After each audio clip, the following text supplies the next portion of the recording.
अगर वो दूसरी शादी करते भी है तो मेरा ये बोलना एटलीस्ट फर्स्ट औरत को अपने साथ तो रखो, उनको क्यों छोड़ रहे हो, वो कहाँ जाएगी। तो ऐसी औरतें सुसाइड कर लेती है।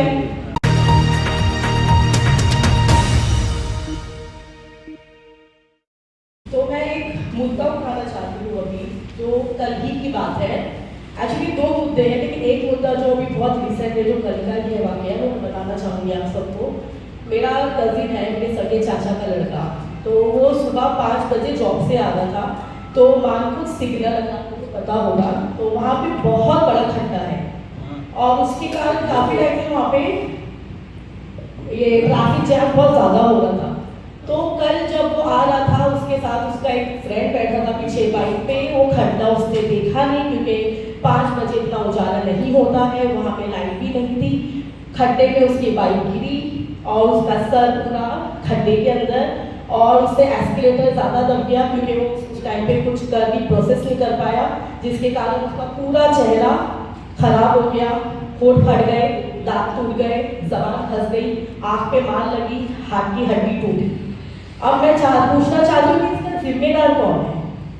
क्या आप लोग मुझे बताओगे कि अगर रोड पे खड्डा है काफ़ी टाइम से, अगर उसको मरम्मत नहीं की गई है, बीएमसी अपना काम सही से नहीं कर रही है, जिसके कारण आम नागरिकों को उसका भुगतना पड़ रहा है। आज वो लड़का आईसीयू में है, कल से वो आईसीयू में है, उसको फौरन राजाबाड़ी लेके गए, फिर रात में उसको शिफ्ट किया थाने में, प्राइवेट हॉस्पिटल में।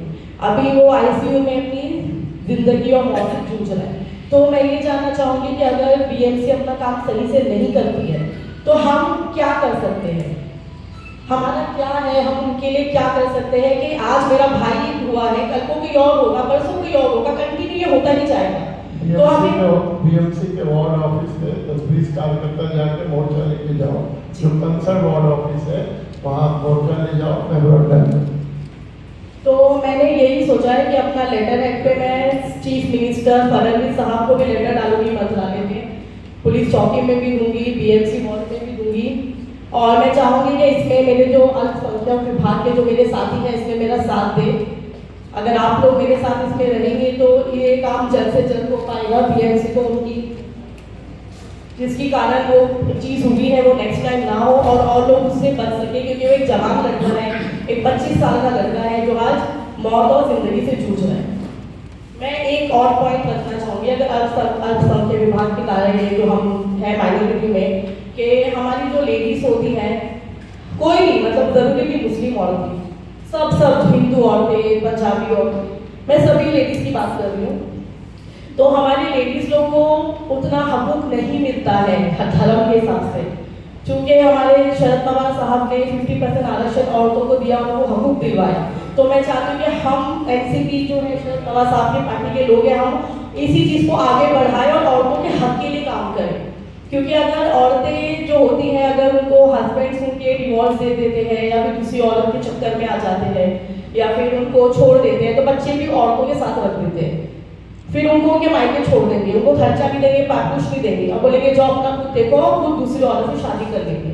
अगर वो दूसरी शादी करते भी है तो मेरा ये बोलना एटलीस्ट फर्स्ट औरत को अपने साथ तो रखो, उनको क्यों छोड़ रहे हो, वो कहाँ जाएगी। तो ऐसी औरतें सुसाइड कर लेती हैं, या तो फिर कहीं भी मतलब मायके वालों को रखते नहीं है, तो क्या करेंगी ऐसी औरतें। तो ऐसी औरतों के लिए हमारा जो माइनॉरिटी वो क्या काम कर रहा है, मुझे वो देखना है।